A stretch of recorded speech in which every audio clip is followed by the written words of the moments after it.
அரியலூர் பால் வியாபாரிக்கு ஆயுள் தண்டனை. இவர் மீது 2 போக்சோ வழக்குகள் உள்ள நிலையில் அரியலூர் மகளிர் விரைவு நீதிமன்றம் அதிரடி தீர்ப்பு. தஞ்சாவூர் மாவட்டத்தை சேர்ந்தவர் அன்பரசு, வயது 23. இவர் பால் வண்டி டிரைவராக பணியாற்றி வந்திருக்கிறார். இந்நிலையில் இவர் அரியலூர் மாவட்டம் உடையார்பாளையம் அருகே கிராமத்தில் பால் எடுக்க வந்தபோது அங்கிருந்த 16 வயது சிறுமியிடம் காதலிப்பதாக ஆசை வார்த்தை கூறி சிறுமியை கட்டாயப்படுத்தி பாலியல் துன்புறுத்தலில் ஈடுபட்டுள்ளார். இது குறித்து சிறுமியின் தாயார் உடையார்பாளையம் காவல் நிலையத்தில் புகார் அளித்தார். புகாரின் அடிப்படையில் அன்பரசை போக்சோ சட்டத்தின் கீழ் கைது செய்து போலீசார் விசாரணை மேற்கொண்டு வந்தனர். இது குறித்த வழக்கானது அரியலூர் மாவட்டம் மகளிர் விரைவு நீதிமன்றத்தில் நடைபெற்று வந்தது.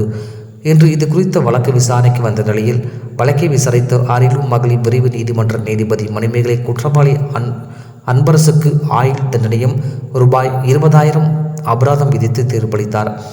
ஆயுள் தண்டனை ஏக காலத்தில் அனுபவிக்க வேண்டும் எனவும் அபராத தொகை கட்ட தவறினால் மேலும் 1 ஆண்டு சிறை தண்டனை அனுபவிக்க வேண்டும் என தீர்ப்பளித்தார்.